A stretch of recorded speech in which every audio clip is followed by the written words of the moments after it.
Adventist World Radio, the voice of hope.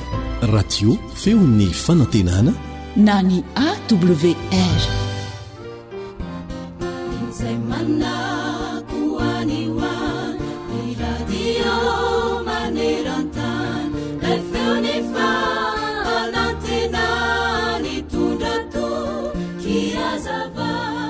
Rehefa mivavaka ianao dia oka tsy ho adininao ny tanisany reto antombavaka ireto isan'andro. Ny antombavaka voalohany dia mivavaha mandrakariva mba hanana fijery tsara ka ahijery ny lafy tsara ny eo amin'ny olona sy eo amin'ny fiainana. Mivavaha ihany koa mba hanana fo mahay mamela heloka na dia ny ratsy indrindra aza. Mivavaha mba hanana saina sy eritreritra afaka manadino izay ratsy indrindra nataonao sy natao taminao, kanefa mahaiza miazona izay tsara kosa. Ary ny antombavaka farany, mivavaha mba tsy hanadino ary tsy ho very ny finoanao an'ilay Andriamanitra raintsika eo amin'ny toe-javatra rehetra. Aza dino izany antombavaka izany ary ataovy amin'ny fo isaky ny mivavaka ianao dia ho hitanao fa hisy fiovana lehibe eo amin'ny fiainanao. Izao no afatry ny tenin'Andriamanitra omenantsika ao amin'ny Romanina 12:12 manao hoe: ary aza manaraka ny fanao izao tontolo izao fa miovaha amin'ny fanavaozana ny saina hamantaranareo ny sitrapon'Andriamanitra dia izay tsara sady ankasitrahana no marina. Amen.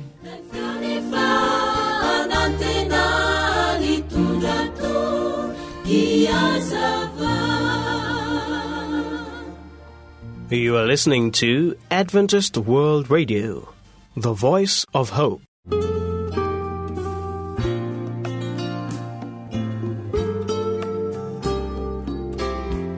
Fahaiza miaina, mampirindra ny fiarahamonina.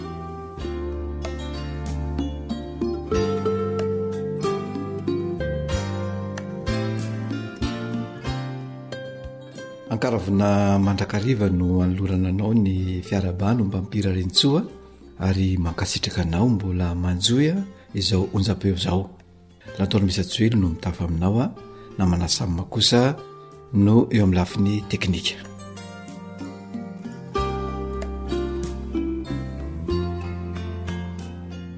Amin'ity anio ity isika dia iresaka dingana iray indray dia tsinony zany fa hoe azakivy.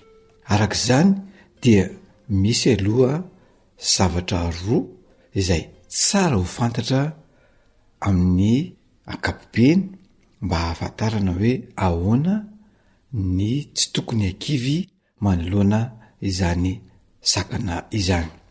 Voalohany ara dia ekeo ho lalam-piainana ny sakana, izany hoe tsy mandositra ny sakana ianao fa atrehinao ilay izy, satria ny fandosirana ny sakana na ny olana dia tsy vahaolana fa fahakamosana. Koa ilainy zany ny miatrika ny anio ary ainao ny mampifandrindra amin'ny zava-misy ny andavanandrom-piainanao. Misy sakana io zany, izay ny zava-misy dia atrehanao le izy ary arindranao manaraka izay ny andavanandro mpiainanao.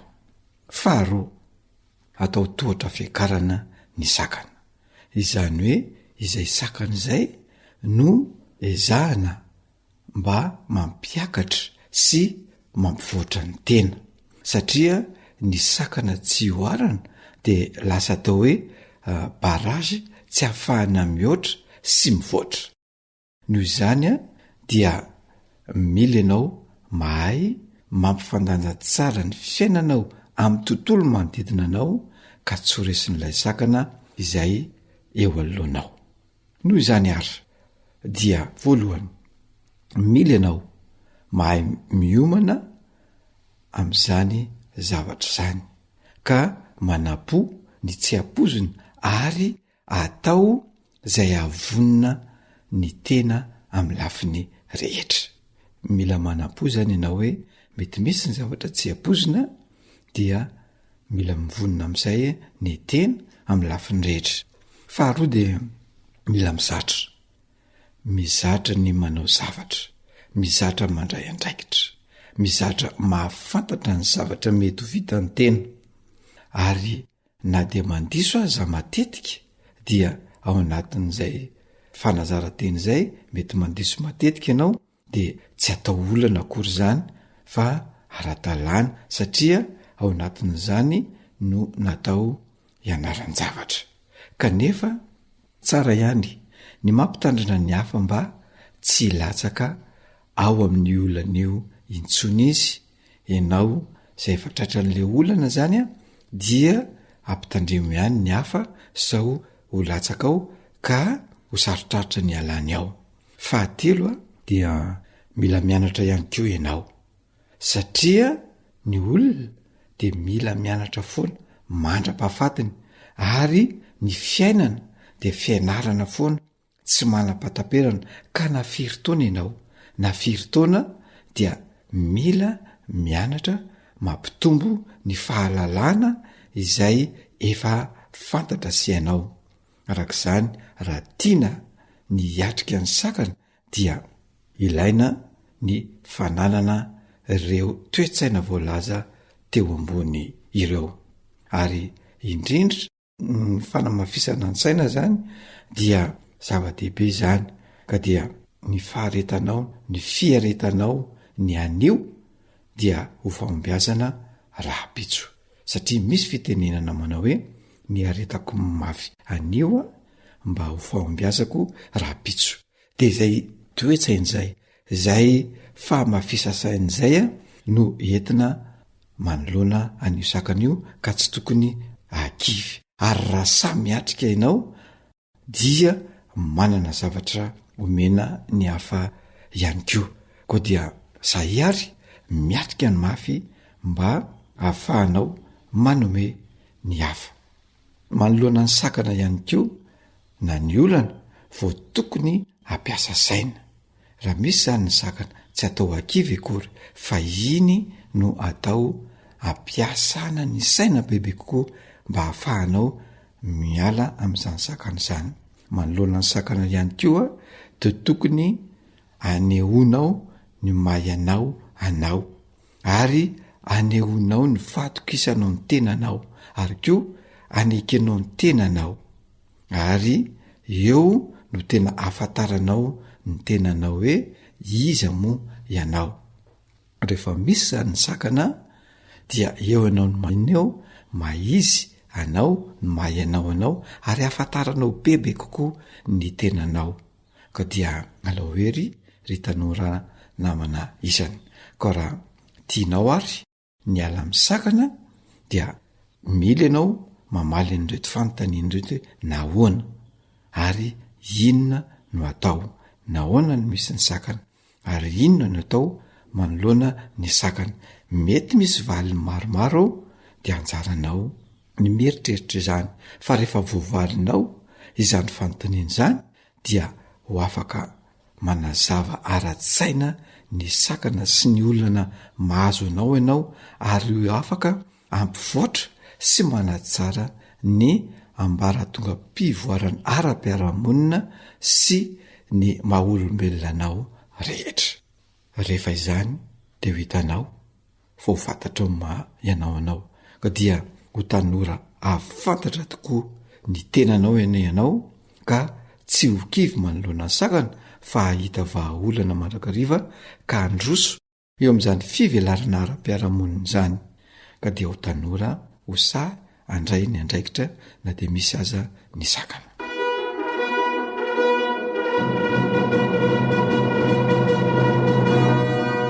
Fahaiza miaina mampilamin-tsaina.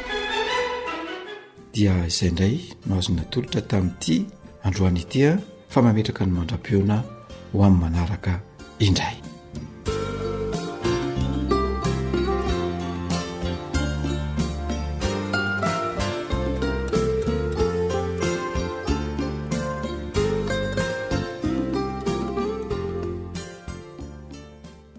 AWR Téléphone 033 37 106 13 034 06 797 62. AWR manolotra ho anao feon'ny fonantena.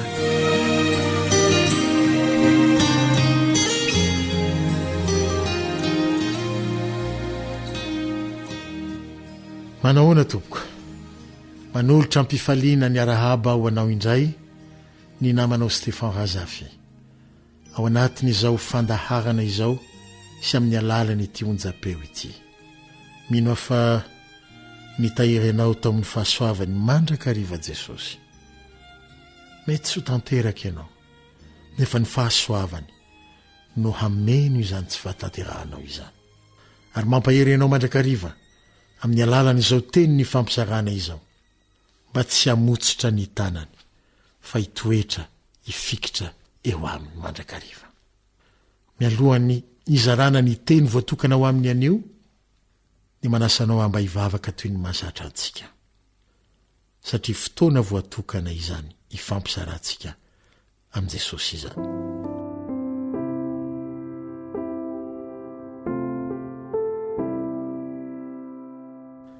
Jehovah tompon'ny maro, noho ny fahasoavanao dia mbola velonaina indray izahay. Tsy mendrika noho izay fanodomandry rehetra, kanefa dia namindranao fo mba hiaino ny teninao koa rehefa notao amin'ny fanahinao amin'izao ora sy fotoana izao indrindra. Mino izay Jesosy fa manana teny holazaina aminay ianao, mba ho fiainanay koa dia hiteny izay hoe mitenena Tompo fa vonina hiaino anao izay, ary ny teninao ane hamokatra avizato eny amin'ny fiainanay ho amin'ny fiainana mandrakizay. Amin'ny anaran'i Jesosy Tomponay misaotra raha eo. Amen.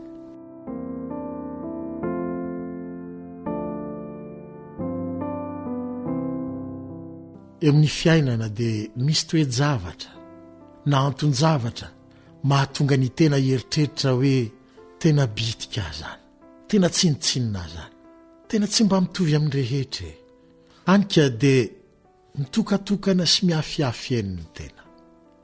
Ohatra mety hatonga izany ny tsy fananana asa, ny tsy fahombiazana misesisesy eo amin'izay atao, ny fahantrana na koa ny faravan'ny tokatrano, ny zanaka mety mania sia tsy arak'izay nanabiazana azy, sy ny sisa sy ny sisa.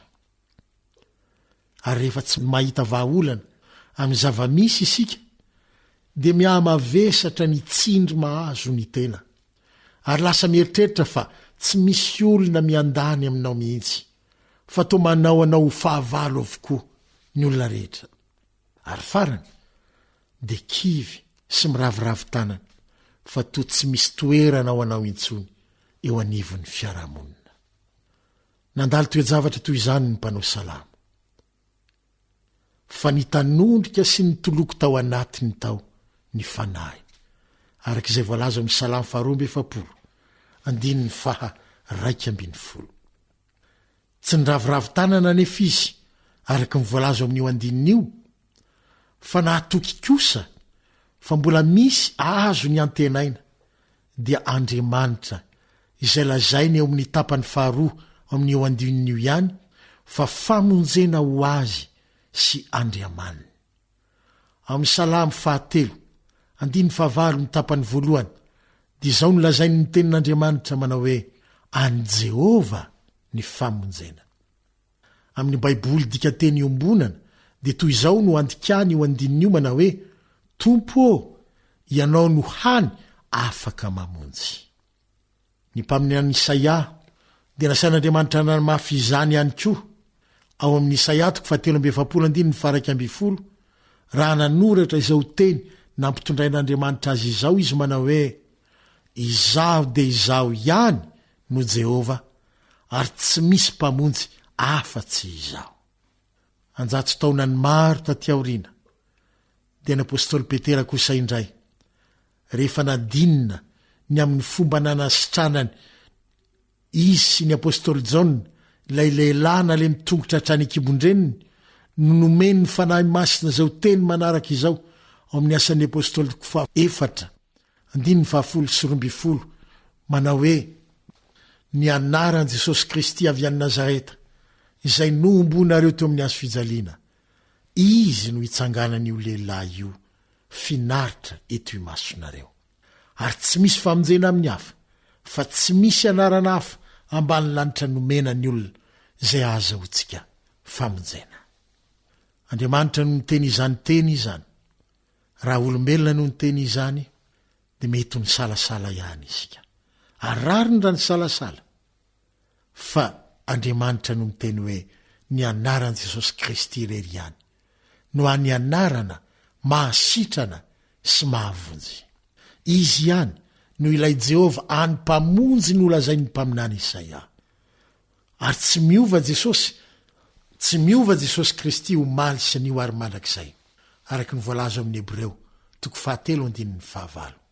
Tsy miova izy, fa mpanasitrana sy mpamonjy hatramin'ny taloha, ankehitriny ary ho mandrakizay. Tsy mba manavakavaka na amin'ny fiditavan'olona izany Jesosy izany, fa izay rehetra miantso ny anarany no hovonjena, hoy ny apôstôly Paoly amin'ny Romanina 13:13. Ko na avy aiza ny fiavianao, na toy inona fari-pahaizanao, na manao ahoana fari-panananao, raha mino ilazay ilazainy ny tenin'Andriamanitra ianao, fa manan-kery hamonjy ianao ny anaran'i Jesosy Kristy, ary manaiky ny hiantso izany anarana izany amin'ny finoana ianao, dia ho anisan'ireo izay ahazo anjara amin'izany famonjena izany koa ianao. Tsy izany ihany, fa eo amin'ny Romanina 10:10 ny 12 ny tapany 2 dia lazainy ny tenin'Andriamanitra fa manan-karena omena izay rehetra miantso azy izy.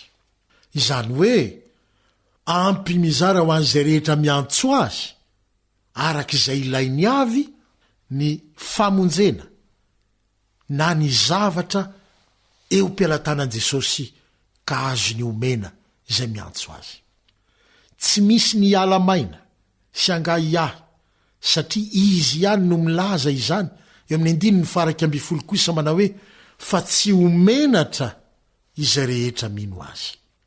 Eto dia te hisarika ny sainao foana manao hoe manidina ihany izany teny rehetra izany, raha toa ka tsy voninanao fanandramana ianao, raha toa ka tsy raisinao ampinoana izany, fa izy no miteny hoe izay miantso ny anarany dia hovonjena ary manan-karena izay omena izay rehetra miantso azy izy, sady tsy omenatra izay miantso azy. Tsy misy toky mihoatra noho izany azo omenanao. Ny rahan'i Jesosy no nalatsany ho antoka sy toky ahazony manatanteraka aminao ireo teny fampanantenana nomeny ianao androany ireo, arak'izay teny nampitondrainy ny apôstôly Petera ao Petera 1:1-7 sy 7 manao hoe fa tsy zavatra mety ho simba tahaka ny volafotsy sy volamena no nanavotana anareo, fa ny rà soan'i Kristy. Raha tika amin'ny teny tsotsotra izany filazan'ny apôstôly Petera izany dia izao: lafo vidy no ny volafotsy sy ny volamena ianao, fa raha azo no vidiana tamin'ny volafotsy sy ny volamena ny na andevo anao eo ambany fahefan'ny Satana, dia ho nataon'Andriamanitra izany. Fa satria tsy mahavidy anao ny volamena sy ny volafotsy hanafaka anao eo ambany fahefan'ny Satana, dia ny rason'i Kristy no nalatsany mba hividianana ny sandany hanafahana anao.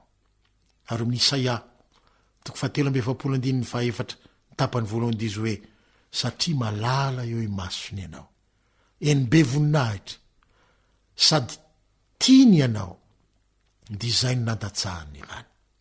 Malala eo imasony ianao, dia tsy volafotsy na volamena ny nanakalozany, ny fantranao sy ny fanandevozana anao, fa ny rano ny zanak'Andriamanitra.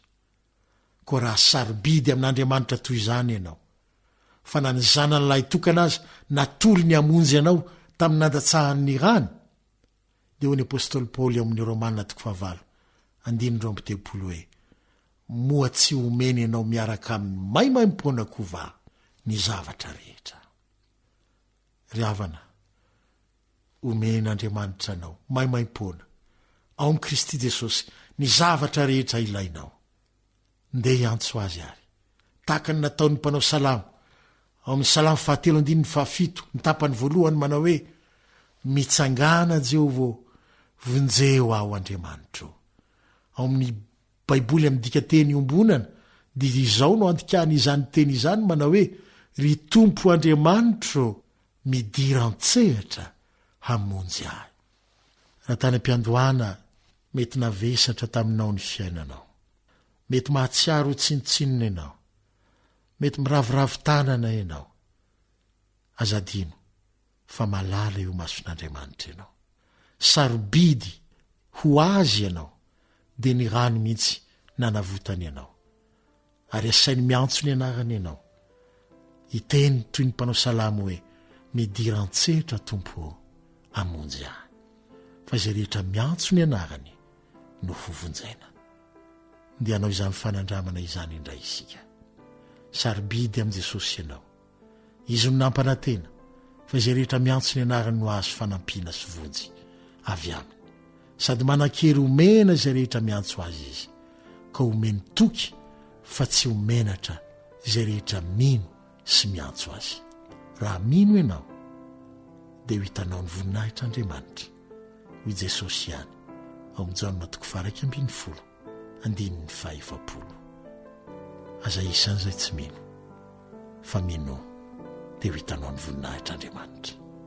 Ombanao aneny Tompo, mandra-piaona ho amin'ny manaraka indray.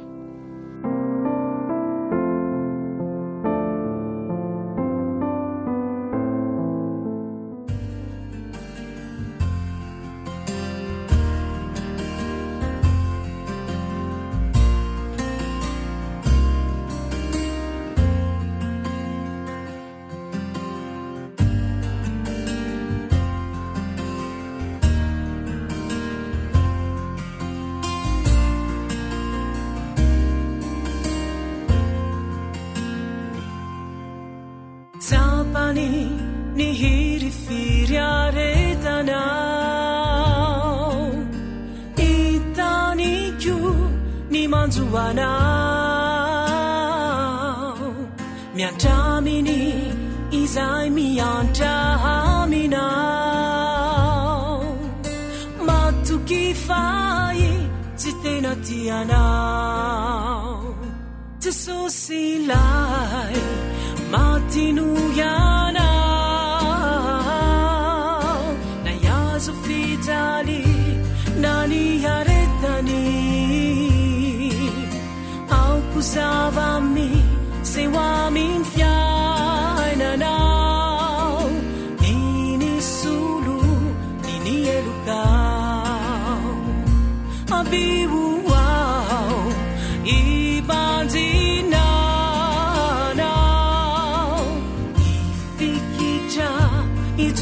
Yala azukufa desenanu ireu gidisaini aretana Tarika lalao.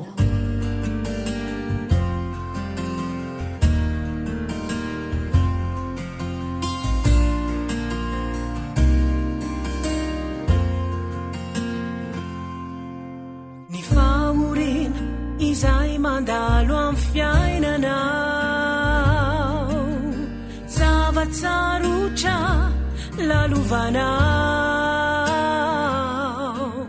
ny fitsapana izay mianjady aminao, ampiasainy ireny anefenanao, Jesosy lay matino ianao, fijali nani aretani, au kuzavami sewamin fiainanao, nini sulu nini elukao, ambibu wao fanjinanao ifikitra ijorotsiala azokofa dresenano ireo gidy zay niaretanao azoako nilanitrizao zay lay onjany fanantenana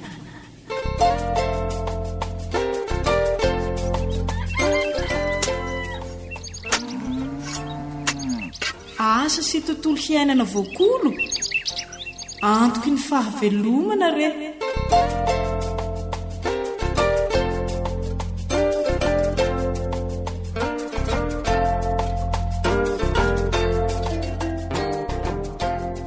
dia mankasitraka antsika rehetra manaraka izao fandaharana asa sy tontolo iainana izao indray miaraka amin'ny onjam-peo ny feon'ny fanantenana meno finaritra ary tompoko.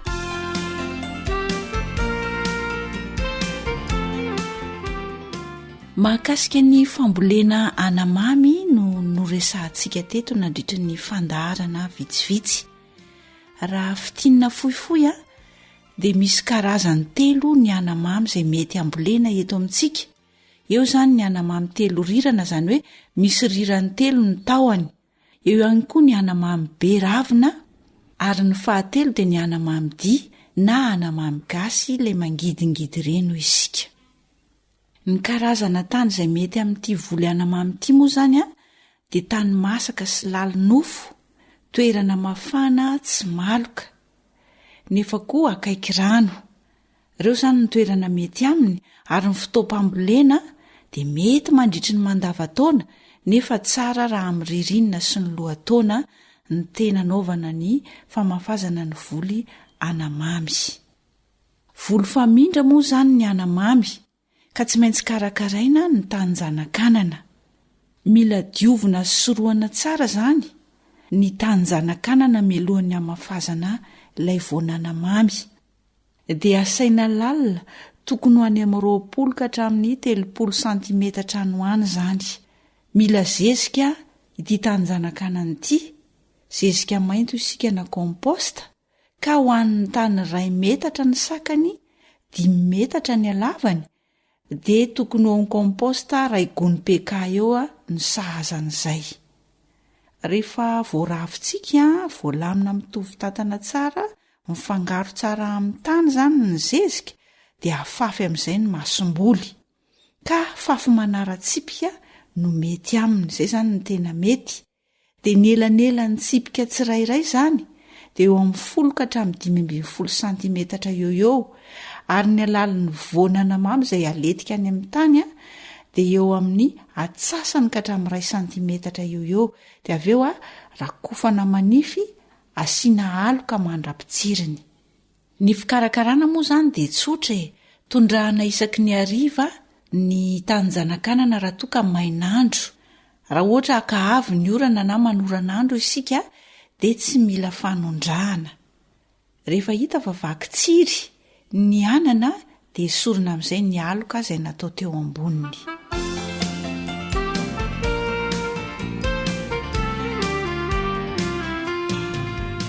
Araka nefa voalaza tany aloha dia hoe voly famindra ny voly anamamy. Izany hoe ny tany amindranan'ilay zanakanana izany dia tsy maintsy karakaraina mialoha, tapa-bolana farafaratsiny fa ny tena mety izany dia 2 volana mialoha, dia efa asaina lalina ny tany avela mba hodanian'ny andro sy ny rivotra mba hamonoana an'ireo bibikely sy ny aretina izay manimba ny voly no antony anaovana an'izay. Fa ny zezika kosa rehefa amboly sika na mialoha kely ny fotoana ambolena izay vao alefa ny zezika. Araka nefa nyresahana ihany koa izany, rehefa mahatratra 4 ka hatramin'ny 5 ny ravin'ny anana dia efa famindra izy izay. Kanefa mialohan'ny hamindrana azy eo amin'ny tany fambolena dia tsy maintsy tondrahana adiny 2 mialohan'ny hakana azy izany ny zanakanana, ka ny tany misy azy izany ny tondrahana. Rehefa mamindra ny zanakanana isika dia atao manara-tsipika ihany koa ny fomba fanetsahana azy na atao dia-panorina. ka ny mety moa zany a ny refy ny tsipika tsirairay ny elanelany dia eo 20 ka hatramin'ny 520 santimetatra no any. Ireo karazana anamamy izay ny tanosaintsika zany a dia izay avokoa ny tsara anaovana ny elanelan'ny tsipika izay ametrahana ny zanakanana ka na manaraka ny sakantsika na manaraka ny lavany dia ireo zany ny elanelan'ny tsipika dia amin'ireny no ametrahana ny zanakanana tsirairay. Rehefa voafindra izy a dia asiana aloka ka rehefa manomboka hoe velopindrana efa matanjaka zany ilay zanakana mamitsika dia azo esorina amin'izay a ilay aloka izay napetraka teo. Tsy adino ny manondraka isaky ny hariva hoy isika, iny zany tsy miova mihitsy na teny amin'ny tany zanakanana na aty amin'ny tany fambolena, isaky ny hariva ny tsara anaovana ny fanondrahana. Raha ohatra moa ka avy ny orana dia tsy mila tondraka, fa raha manondraka zany sika dia tokony hatrany amin'ny 1 santimetatra farafahakeliny ny atevin'ny amandona rehefa manondraka. Tadidio tsara ihany koa fa mila hevona sy havaina matetika ny vodin'ny anana zany.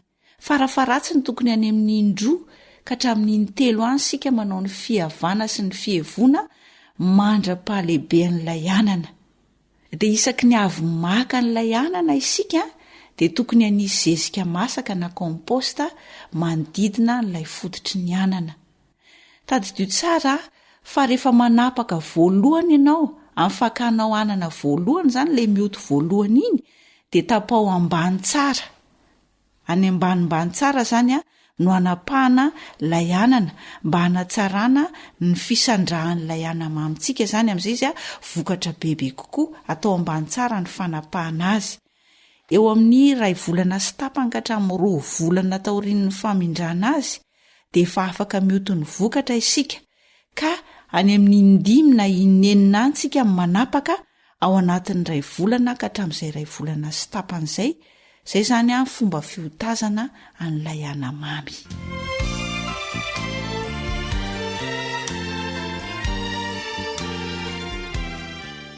Toy ny volo rehetra dia mila fikarakarana sy fiarovana ny volo anamamy.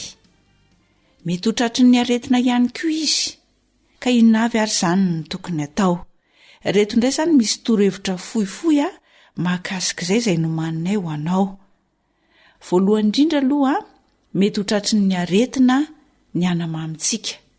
Misy miorongorona ny raviny, vokatry ny kimavo zany, io ilay aretina antsoina hoe kimavo dia lasa miorongorona ny ravin'ny anamamy. Misy fanafody anefa azontsika atao tsara mba hiarovana ny volontsika nefa ihany koa fitsaboana raha sanatria ka tratry ny aretina kimavo ny volo anamamitsika na hoe miorongorona zany ny raviny. Ny fomba tsotra ampiasaina zany dia izao: maka sakay pilokely isika indroan'ny sotro, na tokony ao amin'ny 5 isa eo sakay pilokely io, dia totona. Dia maka molaly ihany koa isika indroan'ny sotro. Le molaly tiana ambareto zany a dia le azo avy amin'ny setroka avy amin'ny fatany ireny, matetika moa zany ny fatana kitainy tena azona betsaka ny molaly. Dia amin'ireny isika ny maka indroan'ny sotro finanana zany ny resahana. Dia maka rano isika 10 litatra, rano madio, atao anatin'ny sio plastika.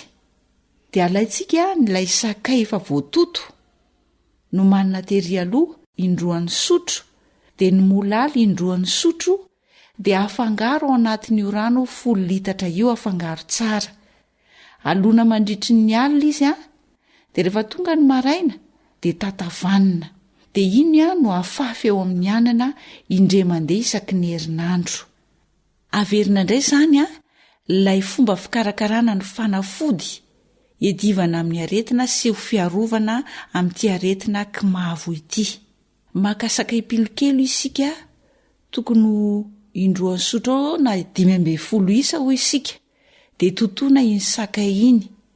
Dia maka molaly isika indroan'ny sotro finanana zany izay fatran'izay dia maka rano isika 10 litatra rano madio, atao anatin'ny sio plastika. Dia afangaro ao anatin'io rano ilay sakay efa nitotona sy ilay molaly indroan'ny sotro.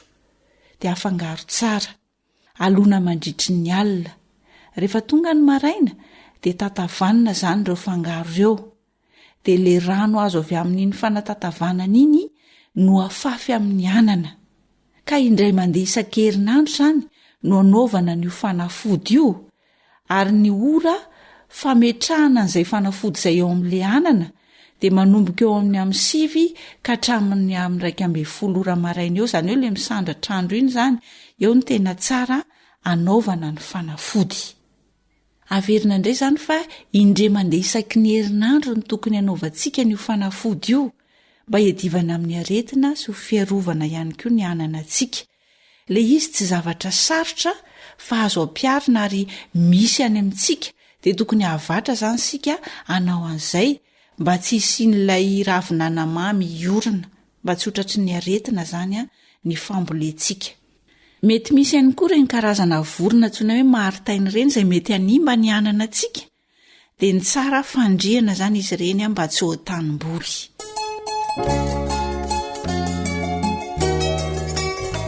Miaro sy mitsabo. Tantara no soratan'ny fanjaniaina, andrenesana ho an'i Zoanitra sy Nartina.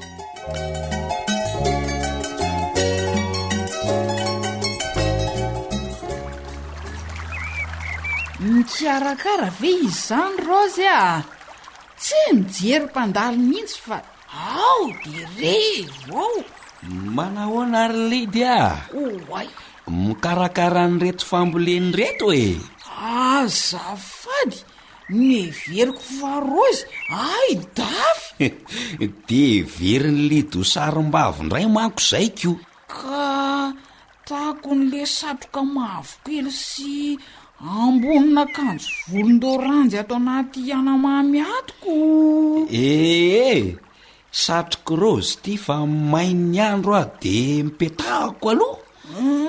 Lasa niakatra kely ny an-tanàna iny izy fa mifanao fotoana anganareo roavavy e. Ie. Ay, mbola iveriny eo izy ka.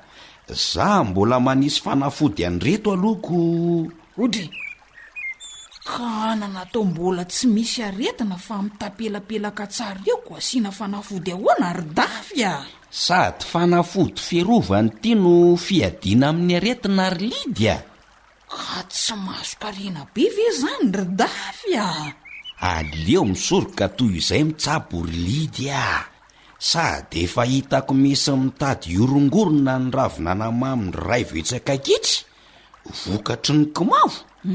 Dia aleo asiana fanafody avetrany aloha reto mba tsy hitatra ho tonga tika. Ay, izany tokoa moa izy io.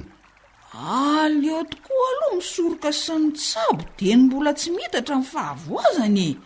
Toy izay efa rakotra retina vao hikaroka fanafody. Ohatr'inona indray vola lany? Tsy mandany vola be zany io fanafody io Lidy ary aza miferinaina ohatran'io. Raha tianareo voaro amin'ny aretina ny volonareo dia asio fanafody ohatran'io koa. Anareo anery-dafy manan-katao zay mbola vao miary kely reo. Mitovy ihany tsika ry Lidy fa aza manatsafy eo Marina koa zaniko. Efa natoroko amin'ny milina io fanafody io Ay ve? Izy angambola niteny azany tamiko iny anie ka very tadidy tsy te hanahirana ny Lidy izy zany efa vita ny votiny aseho aminao. Si mily ve agaga fa leo raisiko tanana mihitsy ry dafy aiza ny vidanana n'io fanafody io? Anga io vidiana ry Lidy amboarina io dia vita. Wa, amboarina hoany Eno ny Lidy tsara maka sakay pily kely indrony sotro na eo amin'ny 15 isy eo dia totony iny. Avy eo maka molaly indrony sotro fihinanana ihany koa. Le molaly azo avy amin'ny setroka napatany reny ve ty molaly resahany dafy Reny dia reny tokoa Rehefa vita zay dia maka sio mahazaka rano hatrany amin'ny 10 litatra. Zany hoe mila rano 10 litatra zany? Zay mihitsy. rano madio 10 litatra zany no ilaina de arotsaka ao anatin'io rano 10 litatra io le sakay voatoto sy molalo 2 sotro de afangaro tsara avy eo alona mandritry ny alina. Tsy maintsy eo plastika moa zany mety andomana azy ry dafy eo. Zay ny tena mety tsara. Ka rehefa volona mandritra ny alina ireo fangaro ireo de tatavanina avy eo. De iny rano avy ny tatavanina iny zany no afafy amin'ny anamamy. Ka iny ray mandeha isan-kerinandro no anaovana ny famafazana ny fanafody. De zay. Ay ve? Raha sanatria zany ka tratran'ny tiky mavo ty le anamamy de io fanafodiny. Misaotra radafy aho. Sady miaro ihany koa io. Otre, raha izany no izy. Aleo avy hatrany de amboarina ny fanafody fa ohatry ny hitako misy hafahafa tokoa ny le anamamina eo Ny masondralidy kosa angamba efa mifangaro sala amin'le nahitany atany voalohany teo ka lazay ny hafahafa indray ny anamamy. Marina ny zany lazaiko zany Sy aleo ve misoroka de meloto zay efa fomafo itsabo zay loa sady mora amboarina tsara ny fanafody. Sakay pilikely indroany sotro eo na 5 isa zay ny totona. Miampy milaly indroany sotro ihany koa dia afangaro amin'ny rano 10 litatra ireo dia alona anaty sio plastika mandritry ny alina zay. avy eo tatavanina de iny no afafy amin'ny anana. Tsy zay moa le izy teo radafy tena zay mihitsy ka. Afinaritra ho amin'ny fambolenareo fa tena samy mazoto sy matadidy tsara nareo mivadika no oka rehefa enao koa. Marina zany ka. Fa zao indray mandeha isan-kerinandro ihany no amafazana ny fanafody. Ary ny atoandro eo amin'ny amsivy ka hatramin'ny 2 ora maraina eo zany ny fotoana tsara anaovana azy. Fa sasao tsara kosa ny anana melohan'ny andrahoana azy isaky ny miody tadidy zay ka fa ono ahy isaky ninona moa zany ny tokony akana ny vokatra. Nareo manko hitako miverimberina mihitsy mioty andreo anamamy reo. Eo amin'ny 2 volana sy tapany ka hatramin'ny 2 volana tao aoriana namondrana azy re de efa afaka mioty mahatratra 5 ka hatramin'ny 9 tsika afaka miverimberina makamy foana. Mandra-pamono zany de afaka mioty foany aikosa sady ho afa-po amin'ny loka zany no afaka mivarotra ihany koa. Sala am'izao ataonareo zao zay mihitsy ny tanjona ry lity sady atao sakafo ny fidiram-bola. Fa zao rehefa mioty amin'ny anamamy voalohany nareo dia ataovy ambany ny fanapahana azy. Finona ny anton'izany radafy mitombo tsara ny fivelaran'ny anamamy rehefa mioty amin'ny manaraky. Misaotra indrindra radafy soa nandalo taty fa tena nahazo torohevitra tsara. Tsisy fisaorana fa mahavokary ary tandremy tsara koa reny vorona maritainy reny fa hoana fa andrio mihitsy fa avalon'ny anamamy koa reny. Marina mandripaka ny vonana mamy nefa ianao mba tiaka ny vony atao masomboly edre de ataoko tsara lazany 1,000 daholo zany ka. Ary aleo angamba hotratrariko any an-tanàny rozy ay mety ifaneneny nareo rovavy angambako de mampamangy any mily any ary avy aloha mitondra anamamy ry lidy oka rery dafy le nampitondrainareo amin'ny 1000 reny azy efa tena mahamenatra mihitsy fa tsy hitako zela zaina 1000 de efa otry anamamy be debe reo fa aza mihafahafa ho aleo re amin'ny manaraka ka tsy efa vokatra azo hotazana ve ny nareo amin'izany manaraka zany reto efa misy azo hotazana sady mba 4,000 anie zany ino ho a de efa mamenatra olona mihitsy ary hitako izy nanafatra hena matavitavy tamy aleo re am manaraka saotitratrako rozy e orlidy a veloma aloha e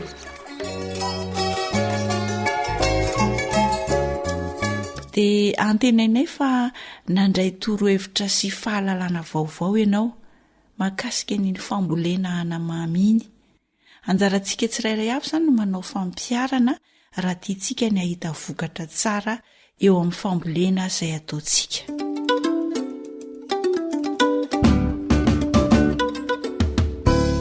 ry tantsaha izay makolokolo tokoa ny manana ny soa izay manaraka ny fepetra ny mahavanimbo ary raha ho ary ireo torohevitra tsotra azo ampiarina tsara mahakasika ny fambolena dia hiatsara ny nofotaninao. Ny vokatra hitombo tsara, ny mpihinana ho salama tsara ary dia hitombo ny fidiram-bolanao. Manentana anao mpamboly izany ianao fampiarana indray tamin'izay niresahantsika teto hoe namanao fanjaniaina ny nanomana sy nanolotra izany ho anao teto niaraka tamin'ny teknisianina na Aritiana. Tompona andraikitra ny fandaharana Elion ndre mitantsoa. Hitantsika rehetra ny lairaintsika ny an-danitra.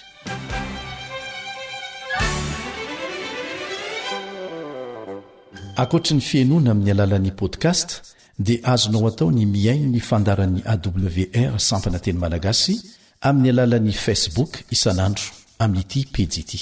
AWR feon'ny fanantenana.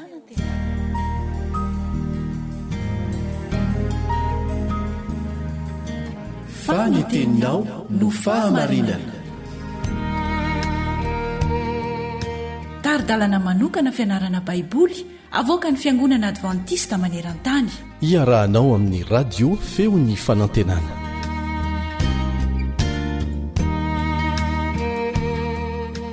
Miarabanao mpanaraka ny feon'ny fanantenana, ny fiadanan'i Jesosy ho aminao. Mitoetra ny fiarahantsika mianatra ny ten'Andriamanitra amin'ity anio ity.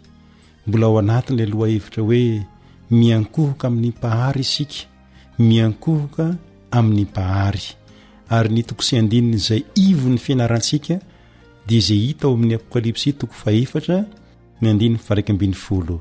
Apokalipsy toko 4 ny andininy 2:10 manao hoe: ianao tomponay sy Andriamanitray no miendrika handray ny voninahitra sy ny haja ary ny hery, fa ianao no nahary ny zavatra rehetra ary noho ny sitraponao no nahanisy sy nahary azy. Fa mialohan'ny idirantsika ao amin'ny fianarana dia andao aloha isika hivavaka. Rainay masina izay any an-danitra, handinika ny teninao indray izahay. Raha ny teninao anefa dia tsy ho efa ny fisainan'ny olona fotsiny ihany, koa mangataka ny fanahinao izahay mba hanilo-tsaina anay, hatakaranay izay tia ny teninao ambara aminay, mampianara anay amin'ity anio ity amin'ny anaran'i Jesosy. Amen.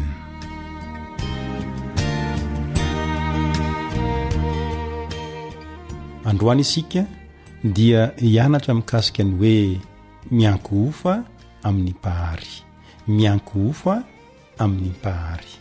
Manasanao mba hamaky izay voalaza ao amin'ny Apokalipsy toko 4:10 dia ny andininy 7.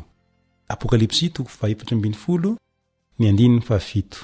Toy izao ny vaky ny teny: nanao tamin'ny feo mahery hoe matahorana Andriamanitra ka omeo voninahitra izy, fa tonga ny andro fitsarany ary miankohofa eo anoloana izay nanao ny lanitra sy ny tany sy ny ranomasina ary ny loharano.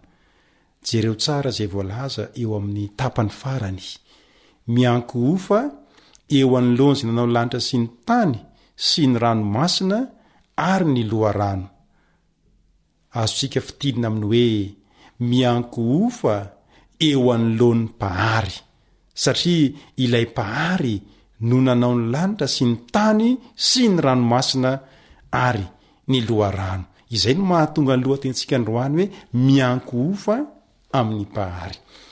Tena zava-dehibe io antso ataon'Andriamanitra io, satria rehefa niditra lalina amin'ny siansa ny olona dia latsaka tao anatiny fahatokitena sy ny fieverana fa mahay vokany lasa nisy fijery marobe ny poitra toy izany ny fivoarana miandalana izay milaza fa avy amin'ny biby no niavian'ny olona biby ihany no nivoatra ny atsara dia lasa rajako ary ny rajako indray no nivoatra lasa olona taty aoriana zany no ambaran'ny siansa tsy vitan'izay fa lasa mitondra tena toy ny pahary mihitsy ny olona ka manao izay tiany atao ary dia manadiny tanteraka fa nisy pahary manadiny tanteraka ilay pahary sy mpamorona ny olombelona sy izao rehetra izao ohatra hitantsika amin'izao fotoana izao fa efa misy izany hoe lehilahy miova lasa vehivavy na koa mifamadika amin'izay vehivavy mivadika ho lehilahy raha lehilahy namoron'Andriamanitra azy raha lehilahy nanaovan'Andriamanitra azy dia noho ny fivoarana noho ny fahaizany zanak'olombelona dia hovaina ho vehivavy ilay lehilahy dia mifamadika amin'izay koa ny vehivavy hovaina lehilahy jereo tsara izany fahasahiana ataon'ny olona izany tena efa tsy fanajana ny pahary mihitsy tena lasa tao tsinotsinona ilay Andriamanitra mpamorona izao rehetra izao amin'ny lafiny iray dia tsy mahagaga loatra izany satria ny devoly mihitsy no efa namitaka ny zanak'olombelona hatrany amin'ny voalohany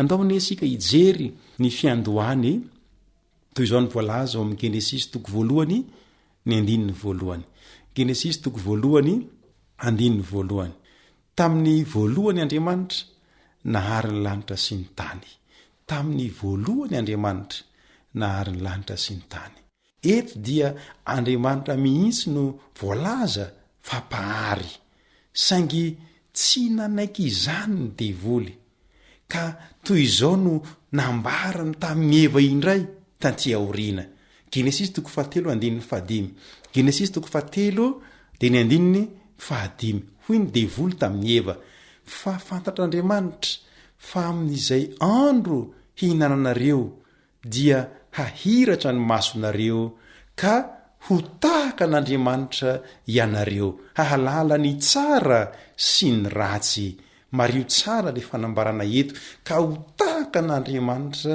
ianareo jereo zany fitaka lehibe nataon'ny Satana izany no lazainy fa azon'ny olona tao ny ho tonga tahaka an'Andriamanitra koa raha pahary Andriamanitra dia azon'ny olona tao izany ny mipetraka amin'ny toeran'ny pahary ka manao izay tiany atao eny hatramin'ny fanovana aza zay efa nataon'Andriamanitra tena mampalahelo mihitsy ny vokatra izay nateraky ny fahotana teto amin'ity tany misy antsika ity izany no tena mahazava-dehibe ity antso ao amin'ilay afatra farany ho an'ny zanak'olombelona rehetra ity izay manao hoe mianko-ofa amin'ny pahary mianko-ofa amin'ilay nanao ny lanitra sy ny tany sy ny ranomasina ary ny loharano mianko-ofa amin'ny pahary miantso asianao Andriamanitra mba hiankohoka aminy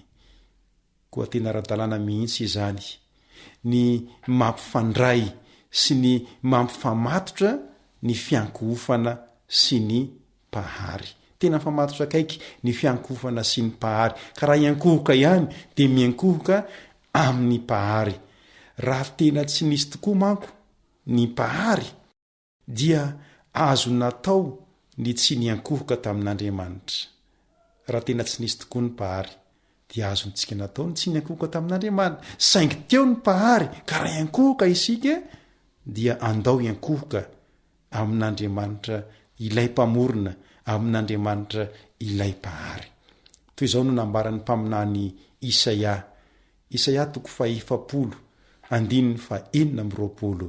Isaia 7:20 hoy izy asandrato ny masonareo ka mijere iza no nahary ireny. Iza no mamoaka ny antokony araka ny isany sy miantso azy rehetra amin'ny anarany avy no ny abeny fahatanjahany sy ny heriny tsy to ka tsy misy diso ireny na dia iray akory azy.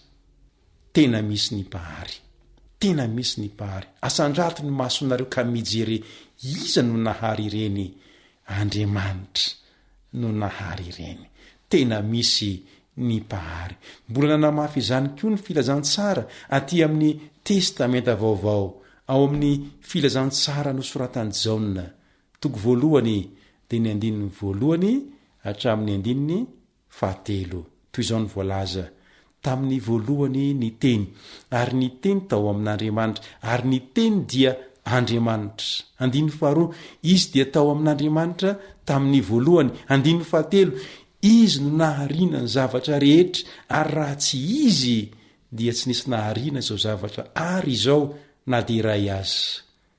Tenio tsara ny izay voalazany 3 hoe izy no nahariana ny zavatra rehetra, ary raha tsy izy dia tsy nisy nahariana izao zavatra ary izao na dia iray azy.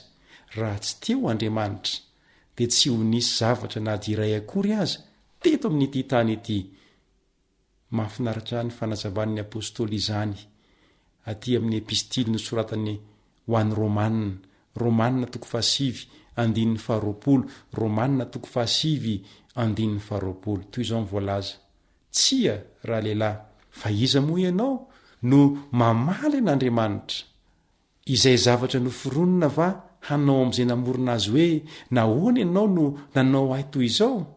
Tsia raha lehilahy, fa iza moa ianao no mamaly an'Andriamanitra?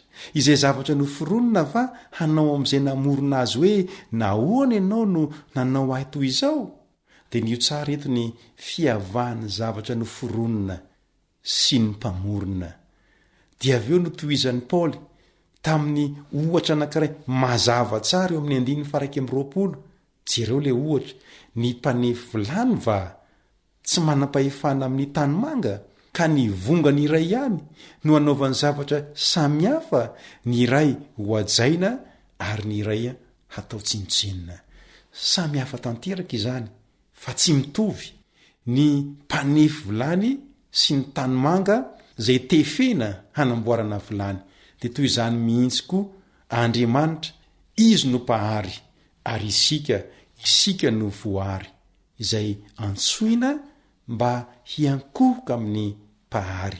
Ko androany ary dia tadidio fa tena tombontsoa lehibe ho anao ary fitiavan'Andriamanitra anao no mbola andrenesanao izao antso izao, manao hoe miankohofa amin'izay nanao ny lanitra sy ny tany sy ny ranomasina ary ny loharano, na miankohofa amin'ny pahary. Araka izay voalaza ao amin'ny Apokalipsy 4:7. Koa maniry indrindra ary aho ny isafidiananao ny ankohoka amin'ny pahary amin'ity anio ity. Koa maniry indrindra ary aho ny isafidiananao ny iankohoka amin'ny pahary. Tena zava-dehibe ny safidy raisinao androany, hivavaka isika. Raha io misaotranao amin'ny namoronanao anay, nahary anay ianao ary koa mbola namonjy anay. Koa ampio izahay mba hiankohoka aminao ilay pahary anay, amin'ny anaran'i Jesosy. Amen.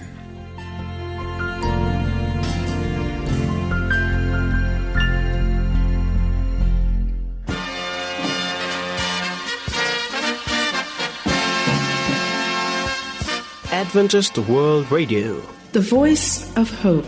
Radio feon'ny fanantenana. Ny farana treto, ny fanarahanao ny fandaharan'ny radio feo fanantenana na ny AWR amin'ny teny malagasy. Azonao ataony mamerina miaino sy maka maimaimpona ny fandaharana vokarinay amin'ny teny pirenena mihoatriny 100 amin'ny fotoana rehetra. Raisoaryn'ny adresy ahafahanao manao izany: awr.org na feo fanantenana.org.